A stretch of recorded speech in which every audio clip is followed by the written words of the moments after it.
¿Qué tal? ¿Cómo están? Buenas tardes. Vamos a empezar la clase de gastritis.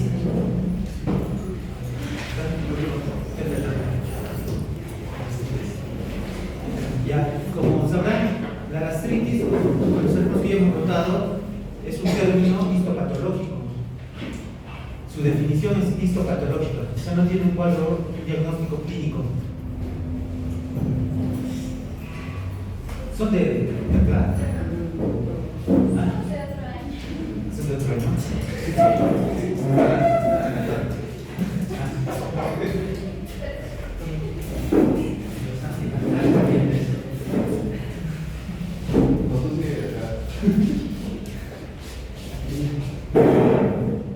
O sea, el diagnóstico es histopatológico, pero muchas veces la población en general confunde este término, ¿no? Porque tú les dices a los pacientes que tienes tengo gastritis o cualquier cosa, dicen que tienen gastritis, ¿no? O sea, ellos piensan que gastritis puede ser por el gas que tienen, o puede ser un dolor abdominal, o a veces se hace una ecografía y el ecografista no le ve que tiene cálculos, no ve la cosa y le dice al paciente, tú tienes gastritis.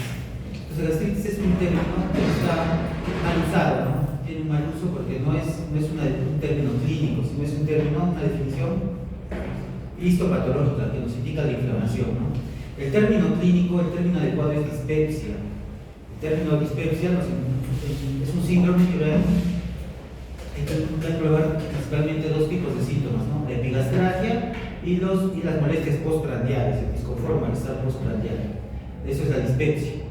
Entonces, el cuadro clínico es la dispepsia. La gastritis es un cuadro histopatológico y la enfermedad ulceropéptica, bueno, es un diagnóstico endoscópico, ¿no? Por endoscopía vamos a determinar la enfermedad ulceropéptica y la gastritis, y al igual que el cáncer gástrico. Pero el cuadro clínico es dispepsia. No quiere decir que todos los pacientes con gastritis van a tener dispepsia, porque la gastritis en su mayoría, los pacientes van a tener síntomas o no van a tener síntomas. Es asintomática. En su mayor parte de pacientes, en la mayor parte de pacientes con gastritis son asintomáticos, no tienen síntomas. Cuando tienen síntomas, de repente están complicados con una enfermedad ulceropéptica o de repente con un cáncer gástrico, pero la gastritis por sí no va a dar síntomas. Y el principal actor en estas situaciones es el Helicobacter pylori, ¿no? Una principal causa de dispepsia son el consumo de medicamentos. Entonces, en nuestra historia clínica, aparte de hacer el diagnóstico de dispepsia, nosotros tenemos que preguntar si está consumiendo alguno de estos medicamentos, y si es que estuviera consumiendo alguno de estos medicamentos, se suspendería y el paciente tendría que mejorar su dispepsia, ¿no? Sería una dispepsia medicamentosa, suspendería los medicamentos. Tenemos que preguntar si consume aspirina, guaines, colchicina, digitálicos, estrógenos, etanol, fibrosilo, glucocorticoides, hierro, levodopa, niacina, nitratos, orlistat, potasio, gliadina, sildenafil, trofinina, ¿no? Son múltiples fármacos. También están los inhibidores de la recaptación de la serotonina. Y también vemos que principalmente la dispepsia, por definición, excluye las molestias en el hipocondrio derecho. O sea, solo son los pacientes que tienen epigastralgia. Pero dentro de los pacientes que tienen epigastralgia puede haber cuadros clínicos atípicos, ¿no? Con pacientes que tienen trastornos pancreatobiliares.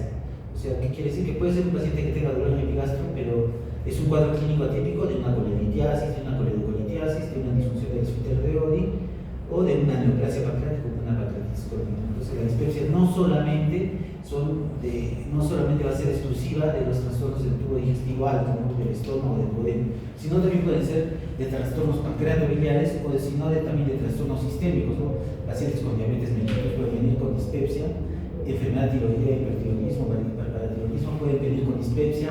Las pacientes con gestación, las mujeres jóvenes pueden venir con dispepsia, y no quiere decir que sea un trastorno exclusivo del tubo digestivo, sino que puede ser una gestación, igualito a la insuficiencia cardíaca, el isquemia de miocardio, la isquemia de miocardio serían los infartos, la insuficiencia renal, la insuficiencia suprarrenal, una neoplasia maligna intraabdominal puede venir con un cuadro clínico de dispepsia. La causa más frecuente de dispepsia es la dispepsia funcional. Eso sí ha sido pregunta de ENAM. ¿Cuál es la causa más frecuente de dispepsia? Es la dispepsia funcional. ¿Y qué quiere decir funcional? Es que no tiene causa, no tiene una causa orgánica, ¿no?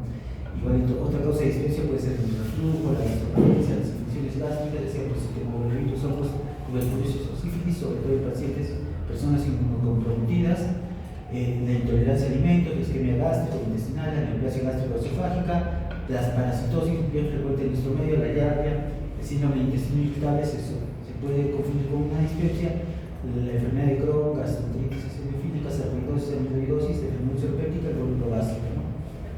Entonces, la principal causa de dispepsia es la dispepsia funcional o idiopática, hasta un 70%. Pues sigue la úlcera péptica, la enfermedad por reflujo, y el cáncer gástrico es menos de 1% en Estados Unidos, pero miren, el porcentaje en Colombia es más alto. La gastroparesia, la infección por el Helicobacter pylori, la pancreatitis crónica, las enfermedades de la vesícula biliar, el espasmo tropical, o sea, el espasmo celíaco, las parasitosis intestinales, la reabsorción de carbohidratos, la tolerancia a la lactosa, también puede confundirse con dispepsia, puede dar el cuadro clínico de dispepsia, el uso de antiinflamatorios, el uso de antibióticos y las enfermedades sistémicas como la diabetes, tiroides, la tiroides, ¿no? Entonces, la dispepsia funcional es un trastorno multifactorial que no está bien claro cuál es su etiología, ¿no? Pero hay factores genéticos, psicológicos, infecciosos que nos pueden dar ciertas luces, ¿no? Hay un retraso en el tratamiento gástrico, hay alteración de la membrana del estómago, hay hipersensibilidad a la distensión gástrica, hay alteración a la sensibilidad renal, a los ácidos y a los lípidos, ¿no? La dispepsia no investigada, o sea, todo paciente que viene con dispepsia a consulta y es su primera consulta, entonces nosotros vamos a ponerlo como una dispepsia no estudiada o una dispepsia no investigada. Este paciente lo que tenemos que hacer es una anamnesis, un examen físico exhaustivo y pedirle laboratorios básicos. ¿Qué pediríamos en el laboratorio?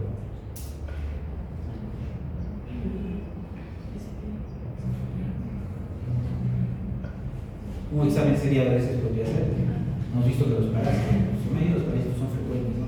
Pediríamos un examen parasitológico, sería de repente un hemograma, y si vemos alguna alteración en el examen clínico, es un paciente que tiene signos y síntomas de un hipertiroidismo, o de una gestación, o de una enfermedad celíaca, o de una enfermedad renal crónica, o de diabetes, ya pediremos según lo que encontremos en nuestro examen físico, pero no quiere decir que de una vez por todas, pues no es una dispepsia funcional, no tengo que investigar primero, por eso el primer diagnóstico es una dispepsia no estudiada, no investigada, en la cual tenemos que investigar a qué se debe, cuál es la causa de esta dispepsia. Entonces también tenemos elementos de laboratorio, de las pruebas de detección del Helicobacter pylori, dentro de esta endoscopía y el tratamiento antisecretorio. Entonces en un primer momento el paciente viene y si no lo hemos estudiado puede ser una dispepsia no investigada. Sobre todo decimos dispepsia no investigada cuando el paciente no tiene estudio endoscópico. Entonces, si no tiene endoscopía, decimos que el paciente tiene una dispepsia no investigada. Le hacemos la endoscopía y el paciente ya tiene una dispepsia orgánica, ¿no? O de repente viene el paciente con una dispepsia y es por consumo de medicamentos, dispepsia secundaria al consumo de medicamentos, o una dispepsia secundaria a una parasitosis, ¿no? Y si el paciente tiene una endoscopía donde no hay nada orgánico, entonces recién lo llamaremos una dispepsia funcional, ¿no? Entonces, para todo paciente con dispepsia, o sea, si el paciente viene con síntomas de dispepsia, nosotros tenemos que preguntarle estos signos de alarma o banderas rojas. ¿Para qué? Para poder indicarles que si el paciente va a requerir o no una endoscopía. Entonces, nosotros tenemos que preguntar si tiene antecedentes de matrimesis o melena, si alguna vez ha defecado negro como urea, si alguna vez ha tenido vómitos con sangre, ¿no? Si tiene una anemia inexplicada, si tiene llenura precoz, si hay una pérdida de peso inexplicada o no intencionada, si hay una disfagia progresiva o una linofagia, si hay vómitos persistentes, si hay linfadenopatía, si hay antecedentes familiares de cáncer gástrico, si hay una masa abdominal palpable, aquí en algunos casos se puede agregar si hay ictericia. Entonces, si tiene esos signos de alarma, el paciente automáticamente va a tener que ir a una endoscopía digestiva alta, ¿no? Si el paciente no tiene estos síntomas y signos, el paciente podemos ir a una prueba de detección del Helicobacter pylori, ¿ya? En nuestro medio, también la edad es importante. Miren, hemos visto que la prevalencia de cáncer gástrico en Estados Unidos es menos del 1%, en cambio en Colombia es 9, 10%. Entonces, si en Colombia es mayor la tasa de cáncer gástrico, entonces la edad de detección por endoscopía debería ser menor, ¿no? Menor. Entonces, en nuestro medio, más o menos la edad de los pacientes con dispepsia que tienen que deberían hacerse endoscopía es 40, 45 años. ¿Ya? Los pacientes que se les hace endoscopía, como les digo, si es negativa la endoscopía, ¿no? Es una dispepsia funcional, ¿no? Si es positivo, se encuentra una úlcera o se le encuentra el reflujo, pues es una especie secundaria, ¿no? O al Helicobacter pylori, ¿no? Entonces, si el paciente se le elimina el Helicobacter pylori y sigue teniendo si no hay mejoría al erradicarlo, igualito se le elimina dispepsia funcional, ¿no? Si hay mejoría, pues sería una dispepsia asociada al Helicobacter pylori. Como miran en este cuadrito, en nuestro medio, la población en Perú, la prevalencia del Helicobacter pylori es mayor al 10%. Es mayor al 10%. Entonces, en todos los pacientes que tengan dispepsia, nosotros debemos investigar y tratar el Helicobacter pylori. En cambio, en las guías clínicas, ustedes van a ver que en los lugares donde la prevalencia del Helicobacter pylori es menor al 10%, se puede dar una prueba terapéutica con inhibidores de bomba de protones. Pero eso se aplicaría a nuestro medio. En nuestro medio, ¿qué tenemos que hacer? Investigar y tratar el Helicobacter pylori.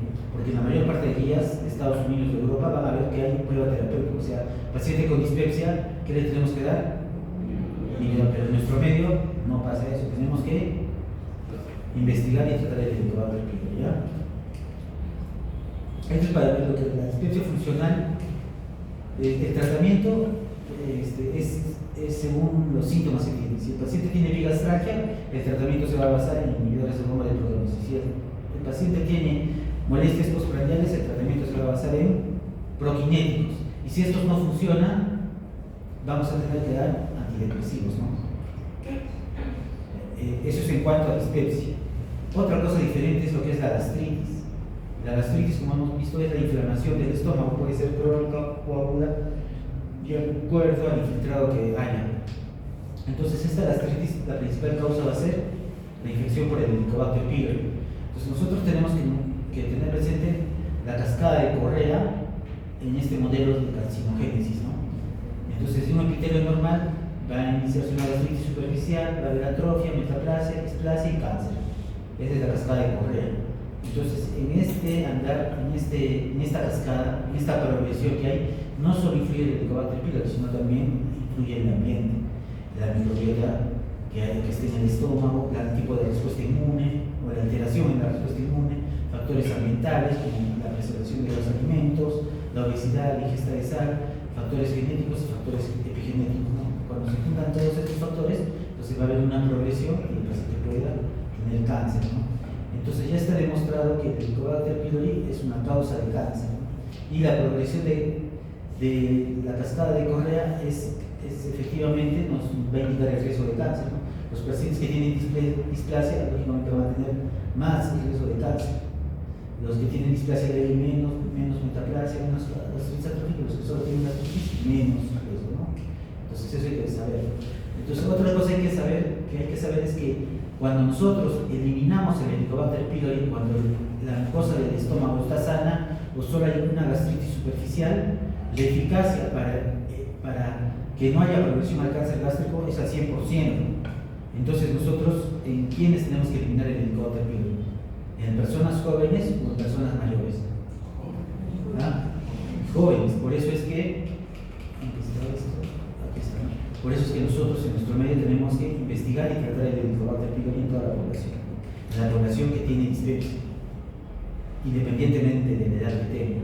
Entonces, si nosotros eliminamos el Helicobacter pylori, no va a haber riesgo de que el paciente progrese a cáncer. Pero estamos hablando de aquí de un tipo especial de cáncer, ¿no? ¿Cuál es el cáncer gástrico que está relacionado con el Helicobacter pylori? ¿Ah? Ya sabemos que el linfoma, ¿no? Pero ahorita la prevalencia del linfoma es bien rara, ¿no?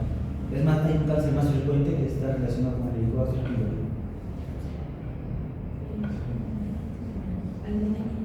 O sea, el adenocarcinoma es uno de los cánceres, ¿no? Dentro de los adenocarcinomas hay dos más frecuentes en el estómago: el intestinal y el difuso, el anillo de serio, ¿no? El intestinal es el que está relacionado con el Helicobacter pylori.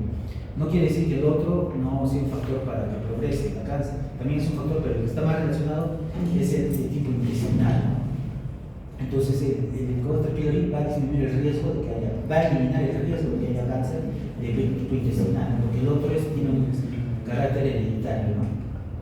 Entonces, si nosotros eliminamos el Helicobacter pylori en estas etapas, va a haber un efecto adecuado.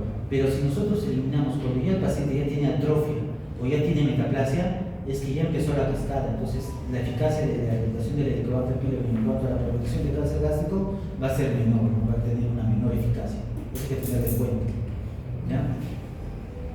Entonces ya se han hecho programas de prevención de cáncer gástrico, lógicamente, si cualquiera pensaría, si eliminamos el Helicobacter pylori de todo un país, ¿qué va a pasar con el cáncer gástrico? ¿Ah? Se va a disminuir, ¿no? Va a disminuir la prevalencia, la mortalidad, todo va a disminuir. Y a eso se denomina prevención primaria. Prevención primaria es una erradicación masiva a poblaciones donde hay alto riesgo de cáncer gástrico. Eso ya ha habido estudios y la prevención primaria de eliminación en masa de población disminuye la incidencia de cáncer gástrico más del 50%, la mortalidad no más del 25%, y no ha habido ningún cambio en lo que es el cáncer de esófago o el cáncer de colon, ¿no? Entonces, hay la reducción, la eliminación de la infección del Helicobacter pylori va a reducir el cáncer gástrico, lo que estamos viendo, ¿no? También, en el caso de cáncer gástrico familiar, o de historia de cáncer gástrico, o sea, ¿cuál es el cáncer gástrico que se le da? El que hemos dicho el otro, el tipo difuso, células en anillo de sello, que van a tener que ver con el gen de. ¿Ah? ¿Cuál es el gen que se altera en ese cáncer gástrico hereditario? El gen de la caderina, ¿no? CDH, ¿no? El gen de la caderina. ¿Ya? Entonces, estos pacientes también se favorecen con la eliminación del Helicobacter pylori. Entonces, también para cáncer metacrónico. ¿Qué quiere decir cáncer metacrónico? Quiere decir que un paciente que le ha dado cáncer y le puede volver a dar cáncer si es que sigue teniendo el estómago. Entonces, si se le da la terapia erradicadora del Helicobacter pylori, va a disminuir el riesgo, ¿no? de que vuelva a ser cáncer, ¿no?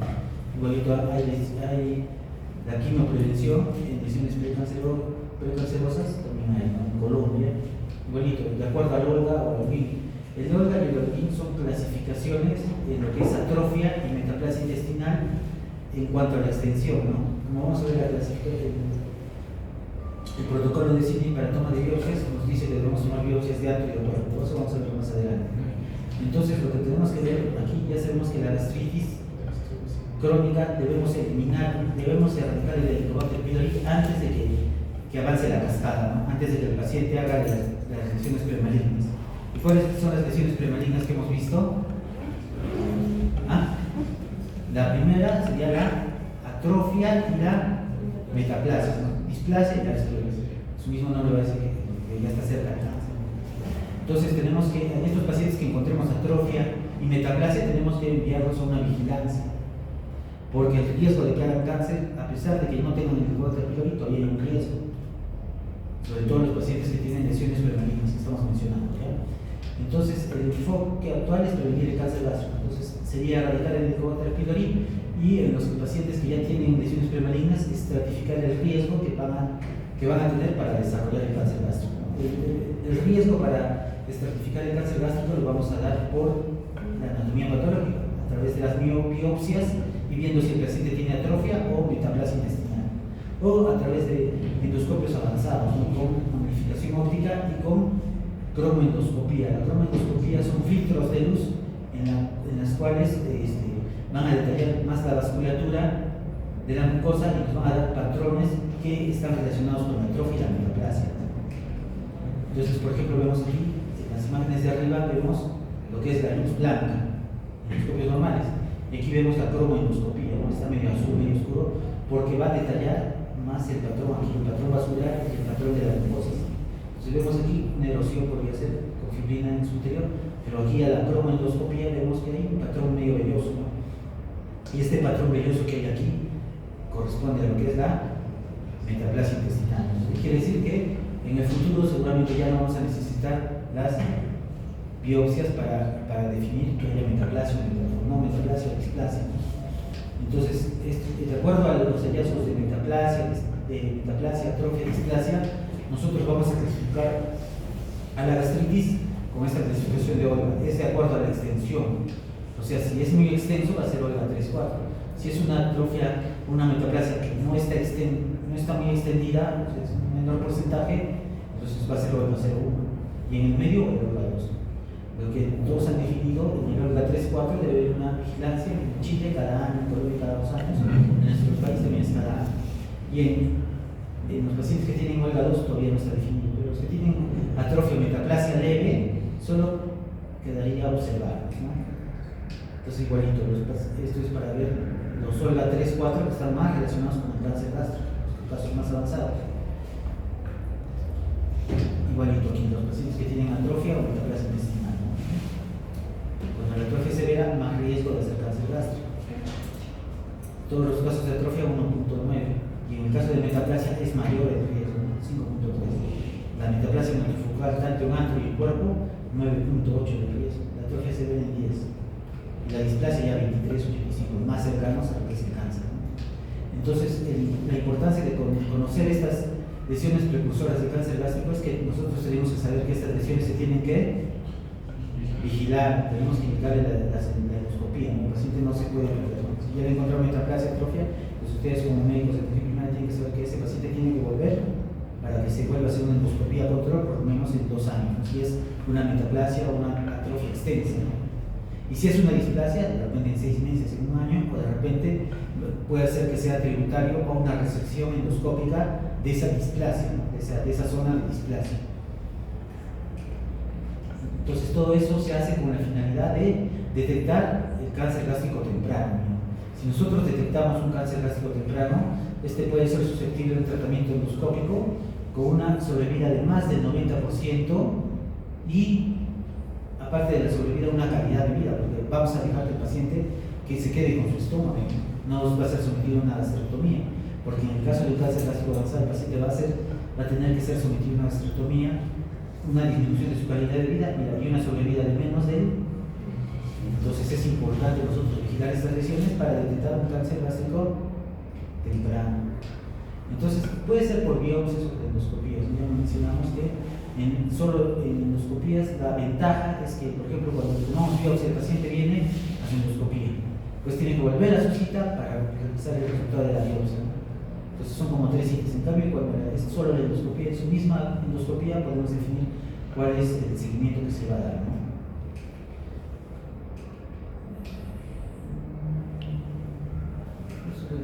Ya ha habido relaciones, ha habido concordancias de histología con lo que es la cromoendoscopía, o sea, quiere decir que con los endoscopios de alta definición, con microendoscopía, podemos diferenciar, ya como les vuelvo a repetir, lo que es la atrofia y metaplasia, ¿no? Y hay estudios que corroboran esto, ¿no? Esto es el protocolo de Signes, que nos dice que tenemos que tomar las biopsias en antro, en incisura y en puerto del estómago, ¿no? Y de acuerdo a la extensión, nosotros vamos a clasificarlo en OLGA 1, 2, 3 o 4. Si es extenso y la atrofia es multifocal en todo el estómago, pues un OLGA 4, seguimiento cada año. Al igual que si la metaplasia también es extensa, seguimiento un año. Esto también nos sirve para diferenciar los 2 tipos de gastritis más frecuentes, ¿no? ¿Alguien sabe los 2 tipos de gastritis más frecuentes? Correcto. ¿Qué es la tipo A? Bacteriana, ¿no? Pero ahora se denomina tipo ambiental o por el Helicobacter pylori y tipo autoinmune, ¿no? Y tradicionalmente es tipo A autoinmune y B bacteriana, ¿no? Entonces, si hablamos de la A, tipo gastritis tipo A o la gastritis tipo autoinmune, ¿dónde puede estar ubicada las lesiones en esta gastritis? ¿Ah? En el cuerpo, ¿no? En el cuerpo y el fondo. ¿Por qué? Porque justamente los anticuerpos ¿contra qué células están en esta gastritis autoinmune? ¿Ah? Sí. Contra las células parietales, ¿no? Contra el factor intrínseco. Entonces, esa gastritis, como hemos visto los que hemos notado por consultorio, cuando los pacientes tienen esa atrofia, esa gastritis, donde ya hay una atrofia en las células parietales, el paciente no tiene síntomas de gastritis. ¿Qué síntoma va a tener el paciente? De anemia megaloblástica por déficit de vitamina B12, pero no va a tener síntomas de gastritis.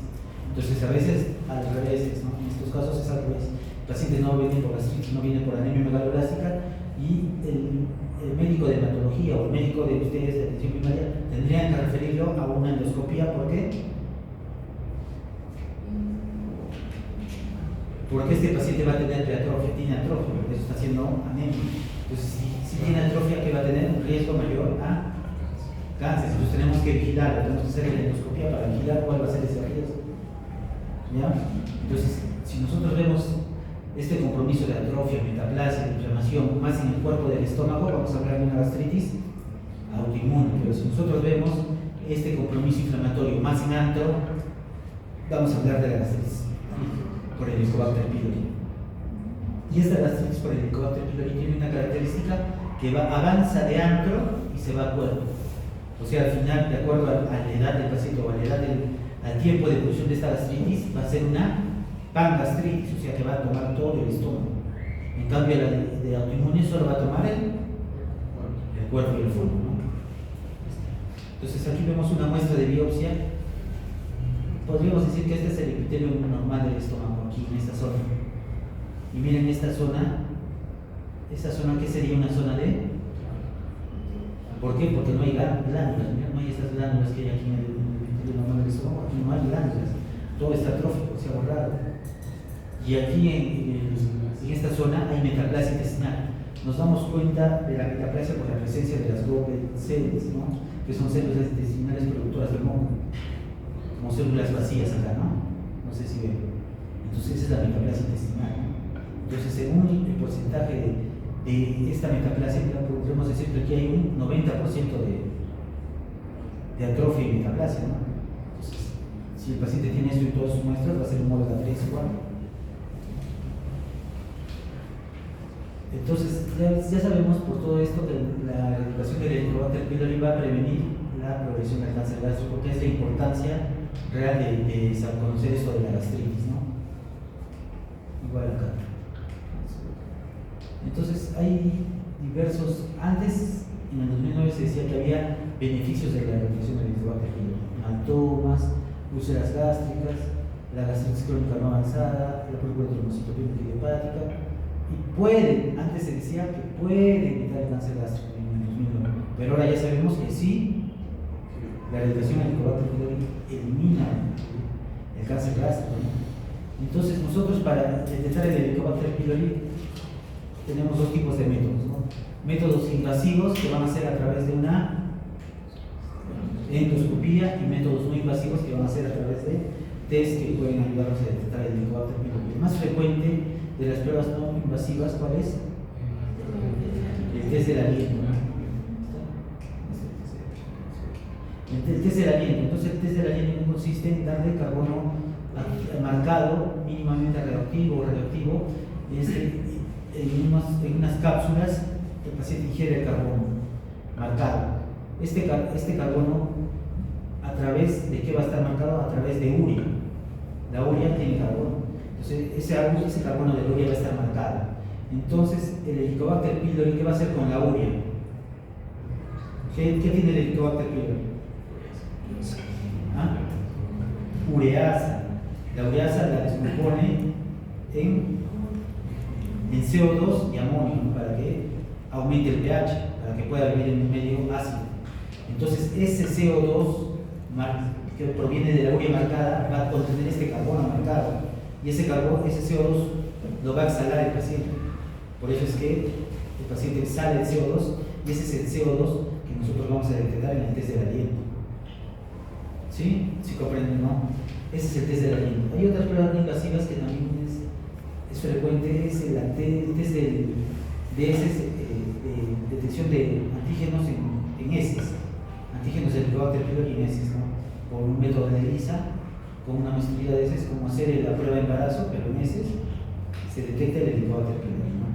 También hay un método en heces, ¿no? Y hay pruebas invasivas en la endoscopía, la biopsia, ¿no? La detección directa, la visualización directa del Helicobacter pylori. Y hay otro método similar a este, ¿no?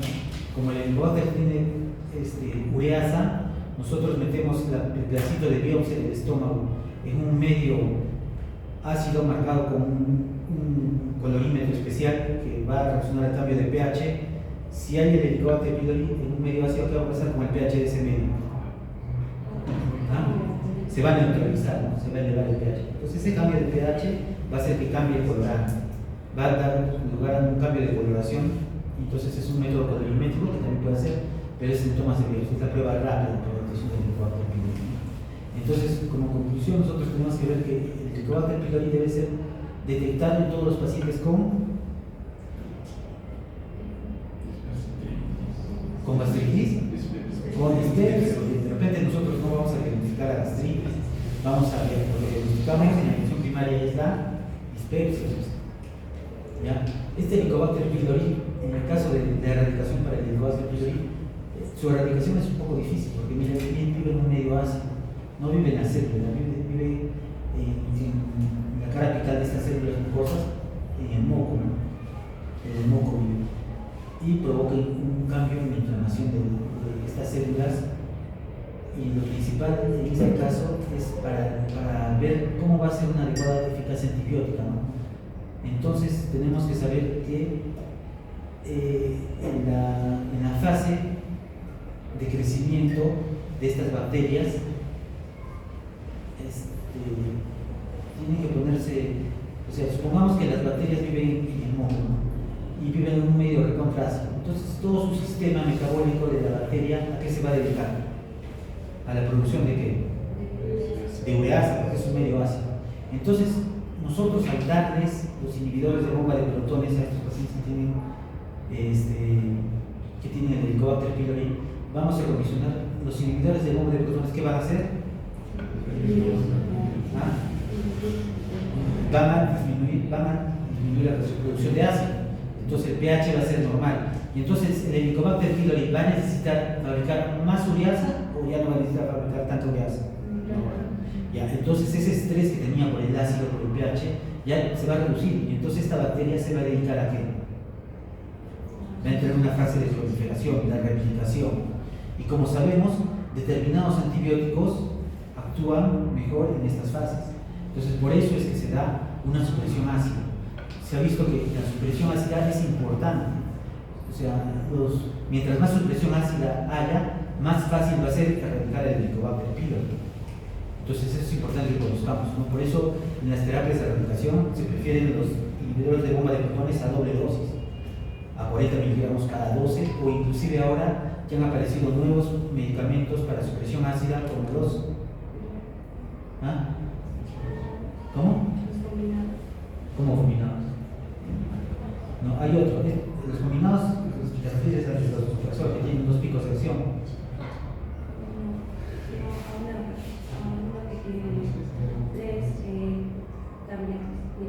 No es terapia de erradicadora, estamos hablando solo de la supresión ácida. Entonces, supresión ácida, antes que existía, los H2, los antihistamínicos, pero ellos tienen un efecto de taquifilaxia. ¿Qué quiere decir la taquifilaxia? Que pasados 7, 10 días el cuerpo se adapta al medicamento y ya no hace efecto. Y después aparecieron los inhibidores de bomba de protones, el omeprazol, hasta el descansoprasol, que tiene un tiempo de vida media puede durar hasta 24 horas. Y ahora han aparecido los prazanes, el vonoprazán y el toloprazán, que actúan diferente que los inhibidores de bomba de hidrogeniones, actúan a nivel de la unión del potasio, ¿no? Entonces es más efectivo que los inhibidores de bomba de protones. Y se ha visto que estos medicamentos, junto a los antibióticos habituales, incrementan la tasa de erradicación, porque justamente por lo que les he dicho, ¿no? De que el Helicobacter pylori, en su fase de proliferación, cuando no hay ácido, actúan mejor los antibióticos, ¿no? Entonces hay que tener en cuenta que una adecuada supresión ácida hace que el tratamiento erradicador con los antibióticos sea mejor, ¿ya? Otra cosa que tenemos que tener en cuenta es la resistencia a antibióticos.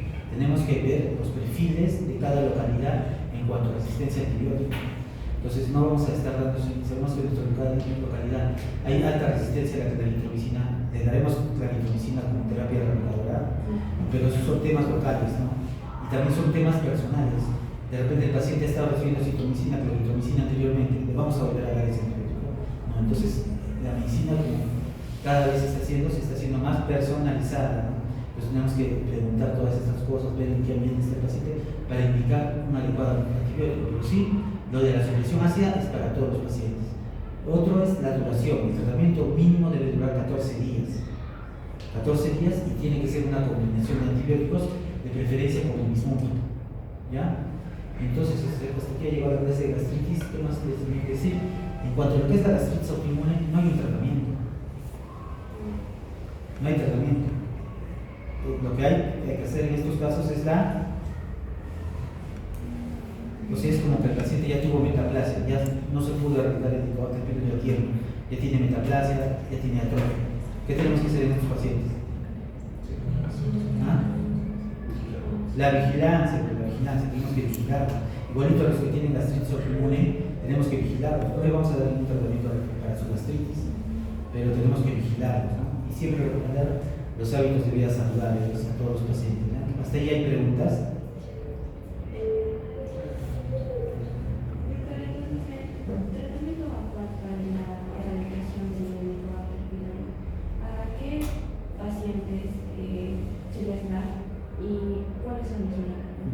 ¿A qué pacientes hemos quedado que vamos a dar terapia pílorica? ¿A qué pacientes hemos quedado que vamos a dar terapia de reducción del trabajo pílorica?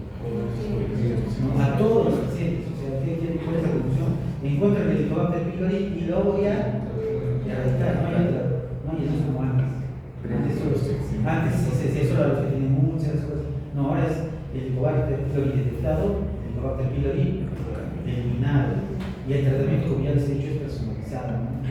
Entonces es personalizado de acuerdo a la procedura, sigo una terapia específica, porque de repente la terapia que den ahora, cuando ustedes ya van a hacer su placa, va a cambiar, definitivamente va a cambiar.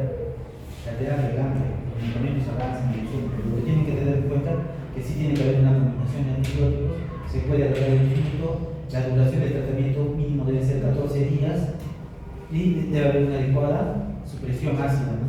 Una adecuada supresión ácida. Entonces eso es lo que tienen que saber. Tienen que saber que el Helicobacter pylori es fecal oral, es un mecanismo de contagio. Entonces los pacientes tienen que tener una adecuada limpieza en cuanto a su conservación de alimentos, cuando coman los alimentos crudos. El agua tiene que ser bebida y todo eso. Y a veces se ha detectado inclusive que el Helicobacter pylori se podría contagiar a través de la saliva. ¿Verdad? Por eso es que generalmente los Helicobacter pylori, si se han hecho estudios antropológicos, cada población, o sea, la población africana tiene su Helicobacter pylori, desde épocas antiguas hasta ahora. Igualito la población prehispánica peruana tiene su propio cepa de Helicobacter pylori. Entonces eso se va cargando de generación. ¿Y después el control de las otras personas? Claro, el control del Helicobacter pylori puede ser por un método no invasivo, pero si el paciente tiene una úlcera gástrica, tendría que ser el control por un método endoscópico, ¿no? Porque tenemos que ver cómo ha quedado la úlcera. Solo en caso de úlcera gástrica, el control de erradicación debe ser endoscópico, pero en los demás casos el control puede ser por un test no invasivo. Ya va a depender del costo-beneficio, porque la indicación de la endoscopía solo a pacientes con signos de alarma es costo-beneficio. Porque nosotros usamos en las guías europeas, una endoscopía ya está más de $1,000. Y en cambio un test de ese Helicobacter pylori o un test de aire expirado, un test del aliento, de repente está unos $20, $30. ¿Cuál sería más costo efectivo? Entonces por eso es que hacen esos estudios. Pero en nuestro medio casi están a la par, casi es el mismo valor. Entonces también nosotros tendríamos que ver eso. Entonces, ¿qué sería mejor? Una endoscopía sería mejor. La endoscopía va a valorar el esófago, el estómago, el duodeno. En cambio en el test del Helicobacter pylori solo van a valorar si está presente o no está presente el Helicobacter pylori. Otra cosa, hay otro método invasivo que es común, el ISEN-SAN. Como las pruebas rápidas para el COVID, igualito también hay pruebas rápidas para la detección del Helicobacter pylori. Pero esas pruebas, ¿en qué momento servirían? De repente pueden servir para una detección masiva del Helicobacter, ¿no? Pero no van a ser tan certeras. Pero solo nos servirían para la primera vez. O sea, si yo les hago la prueba de esa prueba de ELISA, para el Helicobacter pylori, detecto los anticuerpos en sangre, detecto positivo, les doy el tratamiento, ya no me va a servir para el control.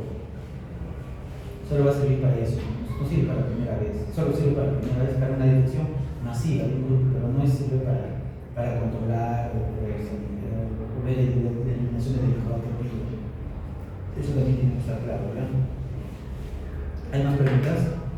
Entonces, el tratamiento actual para el Helicobacter pylori sería 1.000 hidrocorticoides más antibióticos. ¿Qué antibióticos da usted, por ejemplo? No, es que depende. Nosotros como en nuestro medio, como podemos optar en el hospital, damos no hay tetraciclina, podemos dar doxiciclina, como metronidazol y bismuto. El tratamiento 4 que se llama. O también podemos dar amoxicilina con furazolidona, bismuto. O también amoxicilina, levofloxacina, bismuto. El bismuto siempre es, porque había leído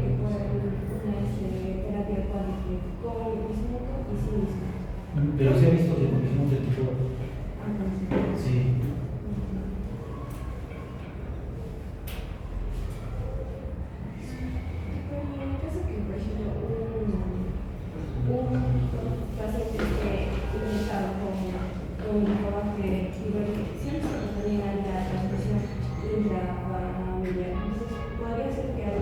Por eso, en los niños, o sea, el helicobacter pylori provoca gastritis crónica.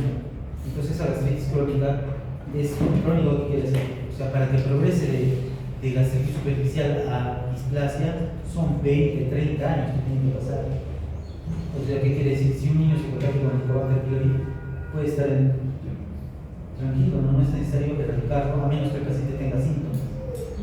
Entonces, si tiene síntomas, detecte y la erradica. Pero si no tiene síntomas, ahí va a haber helicobacter pylori. No va a haber problemas. Ya cuando cumpla 45 años, cuando presente un síntoma de dispepsia, ya lo erradicaremos en ese momento. Lo ideal sería erradicar en masa, cosa que nos olvidamos del problema. Igual que las vacunas, ¿no? Hay vacunación en masa de hepatitis B, ya no estamos viendo hepatitis B. Igualito, entonces, si nosotros erradicamos el helicobacter pylori en masa, sería lo ideal, pero ¿qué pasa con la población? Cuando quieren recibir el medicamento, le dicen, no, doctor, no tiene jarabe, no tienen inyectables, no, son muchos días, no voy a tomar. Toman 1 o 2 días y después ya no lo toman. O sea, no hay una adecuada adherencia al tratamiento. Entonces, si gastamos dinero en tratarle a todos tomarán el tratamiento. Y si no toman todos, van a seguir a nivel de trabajo. Entonces, en nuestro medio, por el grado de instrucción y el nivel de adherencia a los tratamientos, a los medicamentos, esa terapia de aplicación masiva no creo que se pueda dar. Porque es muy variado el grado de instrucción, el grado de cultura, es bien variado.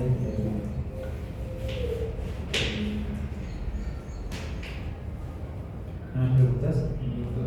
Y sería recomendable el uso posterior de antiácidos. ¿Sabe que hay tratamiento? No, eso ya es el uso de inhibidores de protones. Hay que ver por cuál es su indicación. En este caso, tú dices, ya se le dio el tratamiento del helicobacter pylori y sigue teniendo el gastratis. ¿Es lo que me estás diciendo?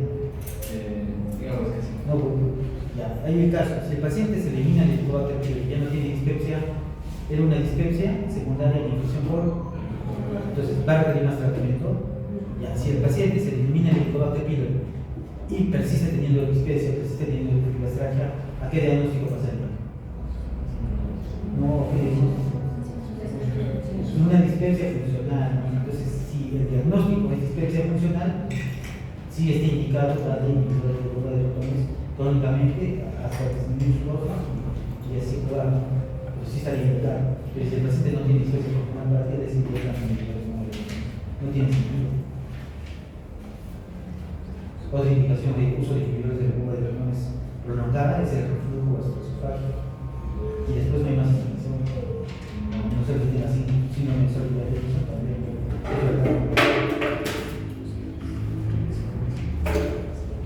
un paciente con que tome posteriormente antiácidos y se ha cumplido el tratamiento, si no más se puede acordar.